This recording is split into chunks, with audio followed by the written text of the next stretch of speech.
फिर से आप सभी का स्वागत है रॉयल कैरियर के इस यूट्यूब चैनल पे। मैं हूं अशफाक और अभी जो हम क्लास करेंगे वो रहेगा साइंस के ऑब्जेक्टिव क्वेश्चन का। और वैसे ऑब्जेक्टिव क्वेश्चन क्या कर रहे हैं हम लोग, जो कि कल के एग्जाम में यानी कि जब 18 तारीख को आपका एग्जाम होगा उसमें बिल्कुल यहीं से क्वेश्चन पूछने वाला है। तो बस सब स्टूडेंट तैयार हो जाए और यहाँ से आप एक बार प्रैक्टिस कर लें ताकि एग्जाम में आपको कोई भी क्वेश्चन बनाने में बिल्कुल आसानी हो जाएगी। ठीक है, उम्मीद है कि आपका मैथ का एग्ज़ाम जो है बहुत अच्छा गया होगा, तो आपका साइंस का भी एग्ज़ाम बहुत अच्छा होने वाला है। तो चलिए हम लोग आज का क्लास शुरू कर लेते हैं। उससे पहले यदि कोई चैनल पर नए हो तो चैनल को सब्सक्राइब करके बेल आइकन जरूर दबा लेंगे। चलिए हम लोग पहला क्वेश्चन देख लेते हैं। हम लोग पहला क्वेश्चन देखिएगा। पहला क्वेश्चन में कहता है आपका दंत विशेषज्ञ किस दर्पण का उपयोग मरीजों के दांत का बड़ा प्रतिबिंब देखने के लिए करता है। इसका 4 विकल्प दिए गए। इसी तरह से आपके एग्जाम में भी 4 विकल्प होने वाले हैं। तो इसका जो सही उत्तर होगा वो होगा आपका अवतल दर्पण का, यानी कि ऑप्शन नंबर बी। चलिए दूसरा नंबर प्रश्न को देखते हैं। दूसरा नंबर प्रश्न में कहा गया आपका कौन सा लेंस अपसारी लेंस भी कहलाता है, यानी कि किस लेंस को हम लोग अपसारी लेंस भी कहते हैं। 4 विकल्प यहाँ भी उपलब्ध है। तो इसका जो सही उत्तर होने वाला वो होगा आपका अवतल लेंस। अवतल लेंस को अभिसारी लेंस के नाम से भी जाना जाता है। चलिए तीसरा विकल्प देखते हैं हम लोग, तीसरा नंबर क्वेश्चन देखते हैं। तीसरा नंबर क्वेश्चन में कहा गया आपका पुतली के साइज को कौन नियंत्रित करता है, यानी कि कौन कंट्रोल करता है, किसको, पुतली के साइज को। तो यहाँ पे भी 4 ऑप्शन दिए गए। इसका जो आंसर होने वाला है वो होगा आपका पक्षमाभी। ठीक है, या जिसको हम लोग सीरियली मांसपेशिया भी कहते हैं, जो कि आपका पक्षमाभी पेशिया भी कहलाती है। ठीक है, तो ऑप्शन नंबर ए जो है इसका राइट आंसर होगा। चौथा नंबर क्वेश्चन फटाफट आप लोग भी आंसर दीजिएगा, सब स्टूडेंट आंसर बताते रहिएगा ताकि आपको पूरा फुल्ली प्रैक्टिस हो जाएगा एग्जाम से पहले पहले। चलिए यहाँ पे चौथा नंबर क्वेश्चन में कहता है आपका किसी दृष्टि दोष को अवतल और उत्तल दोनों लेंस से बने द्विफोक्सी लेंस द्वारा संशोधित किया जाता है, यानी कि किस दृष्टि दोष को हम लोग अवतल लेंस और उत्तल लेंस दोनों मिला के हम लोग ठीक करते हैं। 4 विकल्प यहाँ दिए गए। इसका जो सही उत्तर होगा वो होगा आपका जरा दृष्टि दोष। ठीक है, जरा दृष्टि दोष यानी कि विकल्प नंबर होगा आपका सी नंबर। ठीक है, चलिए इसी तरह से हम लोग आगे बढ़ते हैं और फिर हम देख लेते हैं अगला प्रश्न, जो कि रहेगा प्रश्न नंबर आपका 5 नंबर। ठीक है, 5वां नंबर प्रश्न देखिएगा। यहाँ पे 5वां नंबर प्रश्न भी आ गया होगा। तो 5वें नंबर प्रश्न में कहा गया आपका एक प्रयोग में अवतल दर्पण द्वारा है, वो प्रयोगकर्ता जो है वो किसको मापेगा ये बतानी हमें। 4 विकल्प यहाँ दिए गए। इसका सही उत्तर क्या होगा, चलिए इसका सही उत्तर क्या होगा, दर्पण तथा बिंब के बीच की दूरी, यानी कि दर्पण और वस्तु के बीच की दूरी को हम लोग नापेंगे कि वो कितनी दूरी पे है। चलिए 6ठा नंबर क्वेश्चन को देखते हैं हम लोग। 6ठा नंबर क्वेश्चन देखिएगा आपके सामने है, बहुत ही VVI क्वेश्चन है 6ठा नंबर। 6ठा में कहा गया आपका शब्दकोश के छोटे अक्षरों को पढ़ने के लिए किस लेंस का उपयोग करना चाहिए। ठीक है, यानी कि शब्दकोश डिक्शनरी के छोटे अक्षरों को पढ़ने के लिए कौन से लेंस का हम लोग उपयोग करेंगे। तो इसका जो सही उत्तर होगा वो होगा आपका 5 सेंटीमीटर फोकस दूरी का उत्तल लेंस। ऑप्शन नंबर ए जो है इसका राइट आंसर हो जाएगा। सॉरी, ऑप्शन नंबर ए नहीं, आपका ऑप्शन नंबर कितना होगा वो होगा आपका option number C, 5 centimetre focus दूरी का उत्तल लेंस। ठीक है, चलिए अगला प्रश्न नंबर रहेगा वो आपका 7वां नंबर। 7वां नंबर प्रश्न में कहा गया निम्न में से कौन विद्युत विभवांतर का एसआई मात्रक है। पूरा यहाँ पे प्रैक्टिस कराएंगे आपको, फिजिक्स केमिस्ट्री बायोलॉजी पूरा ऑब्जेक्टिव हम करा देंगे यहाँ पे, ताकि आप इसको प्रैक्टिस कर लीजिए एक बार, तो एग्जाम में आपको बिल्कुल आसानी हो जाएगी। जैसे ऐसा क्वेश्चन आपको दिखेगा तो आप बिल्कुल आसानी से उसका आंसर कर लीजिएगा। तो इसका जो सही उत्तर होने वाला है वो होगा आपका वोल्ट, यानी कि विकल्प नंबर ए जो है इसका राइट आंसर हो जाएगा। चलिए 8वां नंबर क्वेश्चन देखते हैं हम लोग। 8वां नंबर में कहा गया आपका लघु पथन, जिसको अंग्रेजी में हम लोग शॉर्ट सर्किट कहते हैं, के समय परिपथ में विद्युत धारा का मान क्या होता है, यानी कि जब शॉर्ट सर्किट होती है उस समय वोल्टेज में क्या असर पड़ता है। तो वोल्टेज क्या होता है, अचानक से बहुत तेज यानी कि बहुत अधिक हो जाती है। आप समझ गए होंगे इसका आंसर क्या होगा, यानी कि इसका आंसर होगा बहुत अधिक बढ़ जाता है, यानी कि विकल्प नंबर सी हो जाएगा। ठीक है, चलिए अगला प्रश्न नंबर रहेगा वो आपका 9वां नंबर। 9वां नंबर प्रश्न में कहा गया पश्चिम की ओर प्रक्षेपित कोई धनावेश कण किसी चुंबकीय क्षेत्र द्वारा उत्तर की ओर विक्षेपित हो जाता है, चुंबकीय क्षेत्र की दिशा क्या होगी। 4 विकल्प यहाँ मौजूद है। पहला विकल्प में है दक्षिण की ओर, दूसरा पूर्व की ओर। विकल्प आप देखिएगा, आंसर बताइएगा। तो इसका सही उत्तर जो होगा वो होगा आपका ऑप्शन नंबर ए, दक्षिण की ओर। क्या होगा आपका ऑप्शन नंबर ए, दक्षिण की ओर इसका राइट आंसर हो जाएगा। चलिए 10वां नंबर क्वेश्चन। 10वां नंबर क्वेश्चन में कहा गया तांबे के तार की एक आयताकार कुंडली जो किसी चुंबकीय क्षेत्र में घूर्णन गति कर रही है, कैसी गति कर रही है, घूर्णन गति कर रही है। इस कुंडली में प्रेरित विद्युत धारा की दिशा में किसे परिभ्रमण के पश्चात परिवर्तन होता है। थोड़ा लंबा क्वेश्चन है, कोई घबराने की बात नहीं है, आप एक बार पढ़े रहिएगा, एक बार देख रहिएगा क्वेश्चन, तो आंसर करने में आपको कोई दिक्कत नहीं होगी। तो ये जो आपका जो परिभ्रमण के बाद जो है ये जो बन जाता है वो हो जाता है 1/4। कितना होता है? 1/4, यानी कि विकल्प नंबर आपका डी दिख जाएगा, ये हो जाएगा आपका राइट आंसर। चलिए 11वां नंबर क्वेश्चन। 11वें नंबर क्वेश्चन में कहा गया किसी विद्युत धारावाही सीधी लंबी परिनालिका के भीतर चुंबकीय क्षेत्र क्या होती है। ये आपका विद्युत धारा के चुंबकीय प्रभाव फिजिक्स का क्वेश्चन है। तो ये जो है क्या होती है, कितनी होती है, ये बतानी है। इसका उत्तर क्या होगा? इसके सिर की ओर जाने पर बढ़ता। इसके सिर की ओर जाने पर क्या होता है? बढ़ता, यानी कि विकल्प नंबर होगा आपका सी, यानी कि चुंबकीय क्षेत्र के जो होगा परिनालिका उसकी ओर जाएंगे तो क्या होगा? बढ़ जाएगा। चलिए अगला क्वेश्चन 11 नंबर। आप लोग भी आंसर बताते रहेगा, ज़्यादा लंबा क्लास नहीं करेंगे, फिर आप इसको सेल्फ स्टडी करेंगे। हम आपको PDF उपलब्ध करा दिए थे, आपको साइंस का सब्जेक्टिव क्वेश्चन का, काफ़ी VBI क्वेश्चन का हम आपको क्लास करा चुके हैं, PDF भी हम उपलब्ध करा चुके हैं, तो उसको जरूर देख लीजिएगा, ठीक है। और उसके बाद आपका जो आपका दीर्घ लघु उत्तरीय प्रश्न होगा, यानी कि लॉन्ग टाइप क्वेश्चन होगा, उसमें भी आप देख लीजिएगा, उसमें भी आपसे क्वेश्चन पूछा जाएगा, ठीक है। तो फिलहाल हम यहाँ पे 12 नंबर क्वेश्चन बोला गया, सौर कुकर के लिए कौन सा दर्पण सर्वाधिक उपयोग होता है। तो सौर कुकर में कौन सा दर्पण हम लोग उपयोग करते हैं, तो आंसर होगा आपका अवतल दर्पण। कौन? अवतल दर्पण, यानी कि विकल्प नंबर ए जो है इसका सही उत्तर हो जाएगा, ठीक है। चलिए इतना क्लियर है।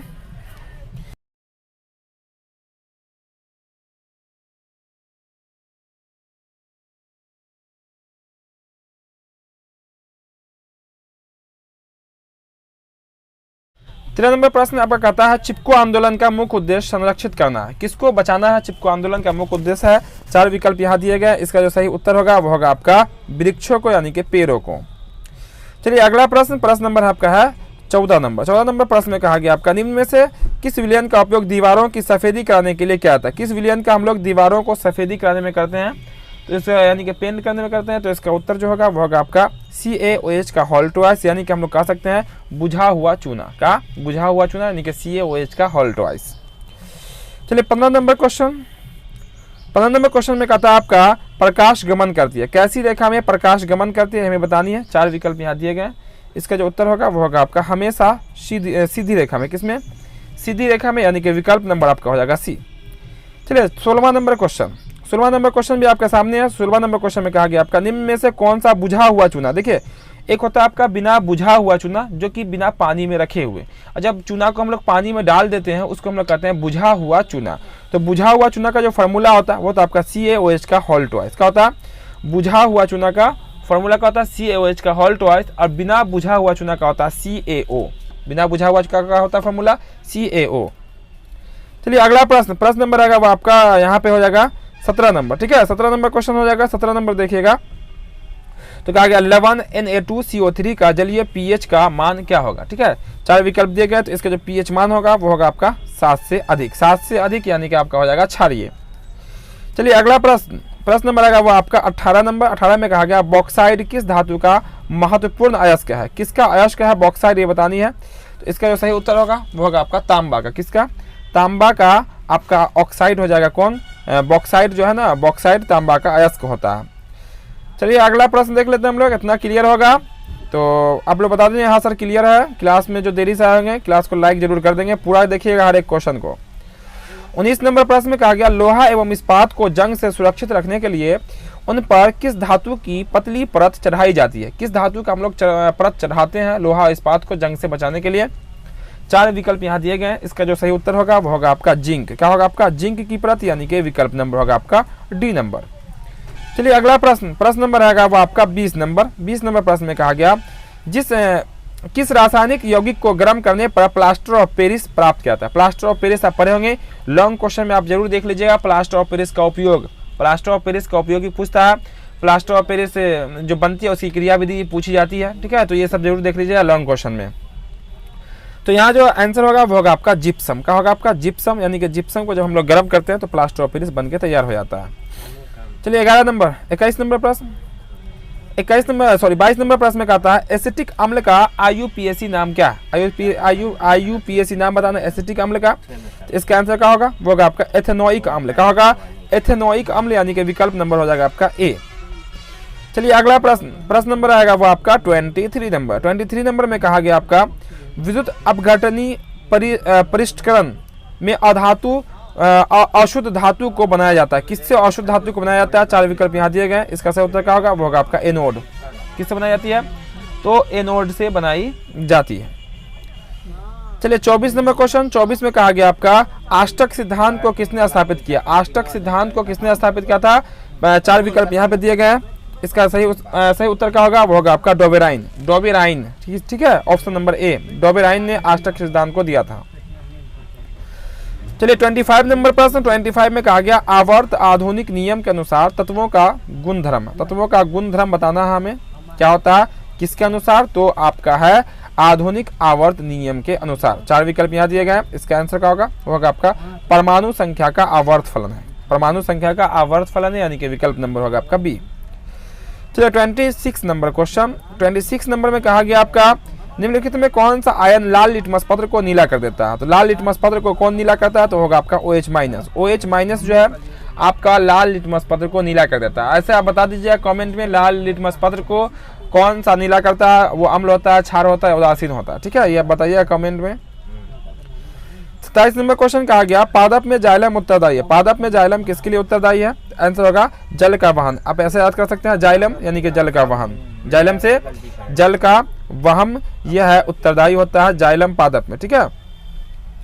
आपका 28 नंबर क्वेश्चन। 28 नंबर में कहा गया आपका निम्नलिखित में से किसे कोशिका का ऊर्जा मुद्रा के रूप में माना जाता है? यानी कि हम लोग ऐसे भी कह सकते हैं कि आपका कोशिका का पावर हाउस किसको कहते हैं? इसका आंसर क्या होगा? वो आपका ATP। क्या होगा? ATP, यानी कि निम्नलिखित कोशिका का ऊर्जा मुद्रा के रूप में जाना जाता है आपका ATP, ठीक है। ATP का फुल फॉर्म आप बता सकते हैं हमें।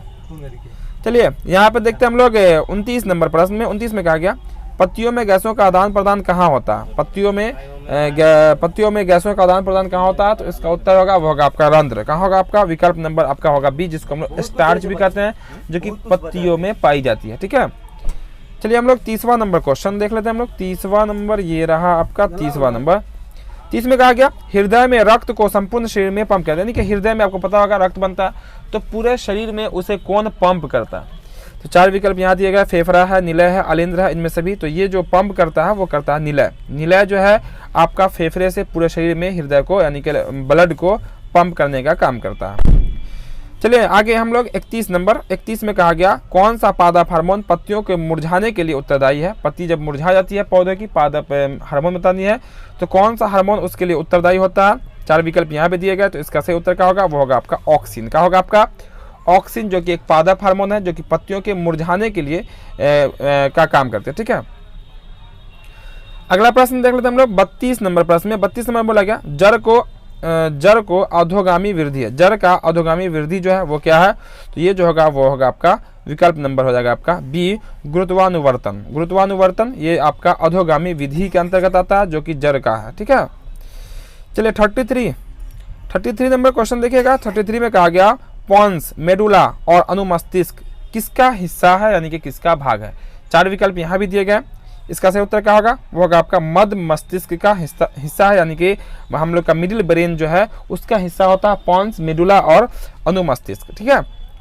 चलिए 34 नंबर क्वेश्चन आपके रहा सामने। 34 में कहा गया आपका निम्नलिखित में कौन अनैच्छिक क्रिया नहीं है? अनैच्छिक क्रिया कौन नहीं है? 4 विकल्प दिए गए, वमन है, चबाना है, लार आना है, हृदय का धड़कना है। तो अनैच्छिक क्रिया नहीं पूछा गया, ध्यान से देख लीजिएगा, नहीं रहेगा जब भी आंसर कीजिए आपका चबाना। जब आप चबाइएगा तभी आप कर पाइएगा, लेकिन अगर आप नहीं भी अगर चाहें कि हार्ट मेरा रुक जाए, ऐसा नहीं होता है, वो आपका धड़कता रहेगा, ठीक है। लार का आना, मुंह में हमेशा लार आता ही रहेगा।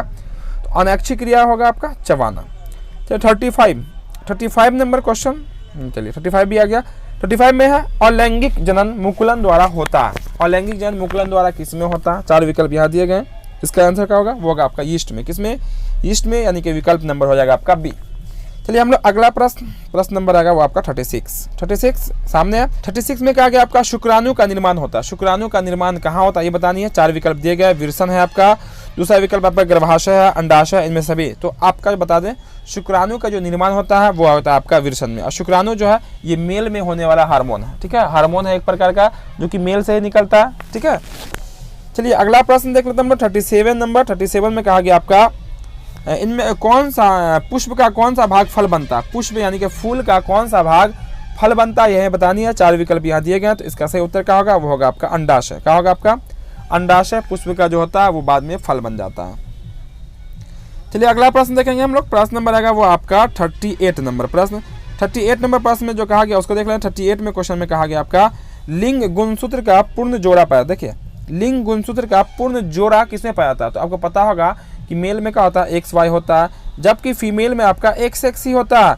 तो लिंग गुणसूत्र का जोड़ा पाया जाता है वो किसमें पाया जाता है, स्त्री में, यानी कि आपकी महिला में, यानी कि हम कह सकते हैं इसको कि मेल में पाई जाती है। ठीक है, फीमेल में क्या होता है, लिंग गुणसूत्र XY होता है, याद रखिएगा। मानव में कितने गुणसूत्र होते हैं, तो 23 जोड़े होते हैं, 23 जोड़े, 23 पेयर, या आप 46 कह सकते हैं। ठीक है, जिसमें एक जोड़ा होता है आपका लिंग गुणसूत्र होता है। ठीक है, चलिए अब अगला प्रश्न देख लेते हैं। 39 नंबर प्रश्न। 39 में कहा गया, देखिए जस्ट अभी हम लोग देखें, अभी जस्ट आपको बताए भी हैं, मानव शरीर में किसी सामान्य कोशिका में गुणसूत्रों की संख्या कितने युग्म होते हैं, कितने युग्म होते हैं ये बतानी है। तो आंसर होगा आपका 23, चूंकि युग्म का अर्थ होता है जोड़ा, युग्म इसका होता है जोड़ा होता है, तो आप जोड़ा में आंसर कीजिएगा, यानी कि 23 हो जाएगा। चलिए आज अब हम लोग 40 नंबर क्वेश्चन को देख लेते हैं। 40 नंबर क्वेश्चन में कहा गया आपका, देखिए निम्न में से कौन से समूह में केवल जैव निम्नीकरण पदार्थ है, कौन सा समूह में जैव निम्नीकरण पदार्थ है। तो आंसर जो होगा, यानी कि जो गल जाने वाला पदार्थ होगा वो बतानी है, तो होगा केक, लकड़ी और घास। केक, लकड़ी और घास, जबकि और भी ऑप्शन में चमड़ा दिख रहा होगा जो नहीं गलता, प्लास्टिक नहीं गलता, आपका एस्बेस्टर जो होता है वो नहीं गलता। ठीक है, रबर जो होता है वो मिट्टी में नहीं गलता, तो ये सब निम्नीकरण पदार्थ के अंतर्गत नहीं आता। तो यहाँ पे 40 क्वेश्चन कंप्लीट कर लिए हम लोग। और करा दें क्या क्लास, और क्वेश्चन करा दें या 40 ही रहने दें। ठीक है, तो हम लोग और क्वेश्चन को देख लेते हैं। दूसरे सेट का देखिएगा, तो पहला क्वेश्चन में कहा गया आपका गोलीय दर्पण की फोकस दूरी उसकी वक्रता त्रिज्या की होती है, कैसी होती है ये बतानी है। आधी होती है, 2 गुनी होती है, 4 गुनी और 10 गुनी। तो आपको पता होगा कि फोकस दूरी की वक्रता त्रिज्या कैसी होती है, तो वो क्या होती है, देखिए F बराबर का होता है आपका R/2 होता है। तो फोकस दूरी जितनी रहेगी, वक्रता त्रिज्या जितनी रहेगी ना, वक्रता त्रिज्या जितनी रहेगी उसकी फोकस दूरी क्या होगी, आधी होगी। तो किसी गोले में फोकस दूरी जो है उसकी वक्रता त्रिज्या क्या होती है, आधी होती है। ठीक है, फोकस दूरी क्या होगा, आधा होगा उसकी वक्रता त्रिज्या की। ठीक है, दूसरा नंबर क्वेश्चन देखते हैं हम लोग, यानी कि दूसरे सेट का। तो इसमें क्वेश्चन में कहा गया आपका निम्न में से किस दर्पण की फोकस दूरी उसकी, जैसे यहाँ पर दिया हुआ है, जैसे देखिए यहाँ पे क्वेश्चन में किसी दर्पण की फोकस दूरी हमें मालूम है और त्रिज्या मालूम है, हमें यहाँ निकालना है कि उसकी फोकस दूरी क्या होगी। चलिए हम आपको सॉल्व करके दिखलाते हैं। जैसे वक्रता त्रिज्या कितनी है, 32 है, तो यानी कि R का वैल्यू कितना होगा आपका 32 हो जाएगा। हमें निकालना है F का वैल्यू, फोकस दूरी पूछा गया, तो फॉर्मूला होता है F बराबर R/2 का होता है, F बराबर R/2। तो R का वैल्यू 32 है, अपॉन कितना 2, कट जाएगा, कैंसिल होकर बच जाएगा आपका 16। तो यहाँ पे आ जाएगा 16 सेंटीमीटर, यानी कि प्लस में लीजिएगा, क्योंकि फोकस दूरी किस में, प्लस में है, और उत्तल दर्पण भी है, तो कोई बात नहीं, आपका प्लस में 8, यानी कि आपका सॉरी प्लस में कितना होगा आपका 16, यानी कि ऑप्शन नंबर होगा आपका C। कौन होगा, ऑप्शन नंबर C इसका राइट आंसर हो जाएगा। ठीक है, चलिए हमारा तीसरा नंबर क्वेश्चन देखिएगा, वो भी आपके सामने होगा। तीसरा नंबर क्वेश्चन में कहा गया आपका किसी दर्पण, क्या बोला गया आपका, यदि किसी बिंब का प्रतिबिंब आवर्धित ऋणात्मक है, क्या आपका ऋणात्मक है, तो उस प्रतिबिंब की प्रकृति क्या होगी। तो जो ऋणात्मक होता है, यानी कि नेगेटिव में जब निकल के आता है, तो वो वास्तविक और उल्टा होता है, क्योंकि वो दर्पण के बाईं ओर होता है। किस ओर होता है, दर्पण के बाईं ओर, और दर्पन के दाईं ओर जैसे जाएगा तो वो प्लस में चला जाएगा। ठीक है, आंसर होगा आपका वास्तविक और उल्टा, यानी कि ऑप्शन नंबर A। चलिए चौथा नंबर क्वेश्चन देखिएगा। चौथा नंबर में कहा गया आपका नेत्र में प्रवेश करने वाली प्रकाश किरणों का अधिकांश परावर्तन होता है। कहाँ से परावर्तन हो जाता है, तो इसको हम लोग कहते हैं, इसका जो सही उत्तर होगा वो होगा आपका कॉर्निया के बाहरी पृष्ठ पर। क्या होगा, कॉर्निया के बाहरी पृष्ठ पर, यानी कि विकल्प नंबर हो जाएगा आपका C नंबर। ठीक है, C नंबर विकल्प हो जाएगा इसका सही उत्तर।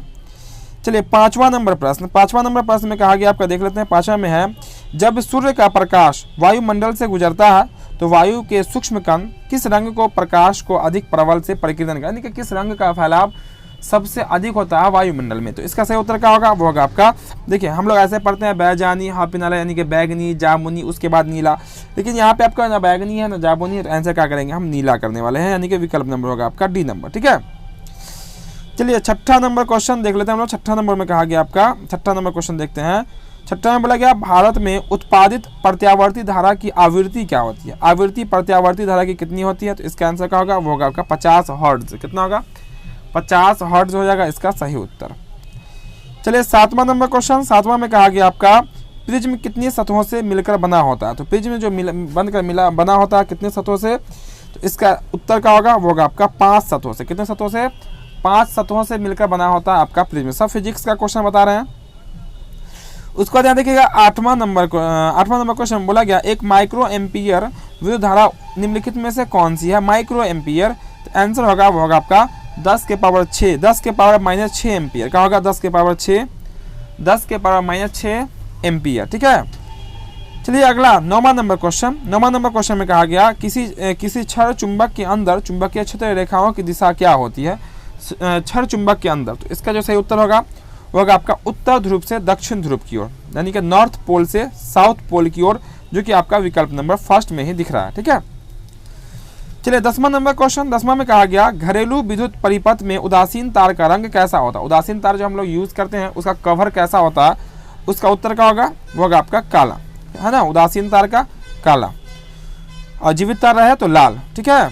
चलिए 11 नंबर क्वेश्चन बोला गया जिस युक्ति में विभक्त वलय अधिक परिवर्तन का कार्य करता है वह युक्ति क्या कहलाती है। तो वो कहलाता है आपका विद्युत जनित्र, यानी कि जिसको हम लोग कहते हैं इलेक्ट्रिक जनरेटर, यानी कि विकल्प नंबर हो जाएगा आपका फर्स्ट। चलिए 12 नंबर क्वेश्चन, ये भी आ गया आपके सामने। 12 नंबर में कहा गया जब विद्युत संयंत्र किस ऊर्जा को विद्युत ऊर्जा में परिवर्तित करती है। ठीक है। किस ऊर्जा को विद्युत ऊर्जा में परिवर्तित करती है, तो इसका आंसर जो होगा वो होगा आपका स्थितिज ऊर्जा को विद्युत ऊर्जा में परिवर्तित करने का काम जो करता है वो होता है आपका विद्युत संयंत्र। ठीक है। तो 13 में कहा गया नरौरा नाभिकीय विद्युत संयंत्र किस राज्य में स्थित है। 4 विकल्प यहाँ भी दिए गए, तो इसका सही उत्तर क्या होगा, वो होगा आपका महाराष्ट्र। आप लोग प्रैक्टिस करते रहेंगे, ठीक है, बताते रहेंगे आंसर लगातार। यहाँ भी कहा गया आपका यहाँ पे बुझा हुआ चूना, तो अभी जस्ट उस पहले भी हम आपको बता चुके हैं कि बुझा हुआ चूना क्या होता है, तो आपका CaOH का होल ट्वाइस, यानी कि विकल्प नंबर बी। चलिए अगला प्रश्न देख लेते हैं हम लोग। यहाँ पे अगला प्रश्न 15 में बोला गया Zn + CuSO4 रिएक्शन है आपका ZnSO4 प्लस में कॉपर यानी कि Cu, ये कौन सी अभिक्रिया है ये हमें बतानी है। तो इसका जो आंसर होगा वो होगा आपका विस्थापन अभिक्रिया। क्या होगा आपका, विस्थापन अभिक्रिया। चलिए हम लोग आगे देख लेते हैं। यहाँ पे क्वेश्चन में कहा गया कोई विलयन नीले लिटमस पत्र को लाल कर देता है। नीला को लाल करने का काम कर रहा है तो वो कौन होगा। तो ध्यान दीजिएगा, नीला लिटमस पत्र को जो लाल करता है वो होता है आपका अम्ल, और अम्ल का जो pH मान होता है वो होता है 7 से कम, यानी कि हो जाएगा आपका option number A right answer. ठीक है। चलिए आगे देख लेते हैं हम लोग क्वेश्चन। अगला क्वेश्चन जो कि रहेगा आपका क्वेश्चन नंबर 17। ठीक है। क्वेश्चन नंबर 17 रहेगा। यहाँ पे क्वेश्चन नंबर 17 देखिएगा, बोला गया ऑक्जेलिक अम्ल का प्रकृति स्रोत निम्न में से कौन सा। ऑक्जेलिक अम्ल जो है किस में पाई जाती है, तो इसका जो उत्तर होगा वो होगा आपका ऑप्शन नंबर बी, टमाटर में ऑक्जेलिक अम्ल आपका पाया जाता है। ठीक है। चलिए उसका अगला प्रश्न देख लेते हैं हम लोग। अगला प्रश्न में कहा गया आपका निम्नलिखित में से कौन अधिक अभिक्रियाशील धातु है। सबसे अधिक अभिक्रियाशील धातु कौन सी है, इसका आंसर क्या होगा आपका मैग्नीशियम, यानी कि ऑप्शन नंबर ए। चलिए आज के क्लास का ये सेकंड लास्ट क्वेश्चन में कहा गया साधारण नमक का सूत्र क्या होता है। साधारण नमक का जो सूत्र होता है वो होता है आपका NaCl, विकल्प नंबर ए। बिल्कुल इसी टाइप का क्वेश्चन आएगा, और भी आप देख लीजिएगा, प्रैक्टिस कर लीजिएगा। 20वां नंबर क्वेश्चन बोला गया कार्यात्मक समूह निम्नलिखित में से कौन सा कार्यात्मक समूह होता है। तो इसका आंसर होगा आपका एल्डिहाइड, यानी कि विकल्प नंबर होगा आपका सी, इसका राइट आंसर। ठीक है। तो ये आज की क्लास उतने में रहने देते हैं। यहाँ पे हम लोग 60 क्वेश्चन को देखे हैं। वैसे आप सेल्फ स्टडी करके पूरा सब्जेक्टिव के साथ साथ ऑब्जेक्टिव भी देख लीजिएगा, लॉन्ग टाइप क्वेश्चन भी देख लीजिएगा, ताकि आपका पूरा 80 में 80 आप सॉल्व कर पाएंगे। ठीक है। वैसे ऑब्जेक्टिव 80 में से 40 ही आपको सॉल्व करना है, पूरा क्वेश्चन सॉल्व हो जाएगा। उम्मीद करते हैं आज के क्लास में आपका बहुत क्वेश्चन सही हुआ होगा। तो जो क्लास को पहली बार देख रहे होंगे तो क्लास को लाइक जरूर कर देंगे, और जो चैनल पर नए होंगे चैनल को सब्सक्राइब करके बेल आइकन जरूर दबा लेंगे, ताकि इस तरह के क्लास का नोटिफिकेशन आपको मिलता रहेगा। तो फिर मिलते हैं हम लोग अगले क्लास में अगले दिन सोशल साइंस के क्वेश्चन के साथ। जय हिंद।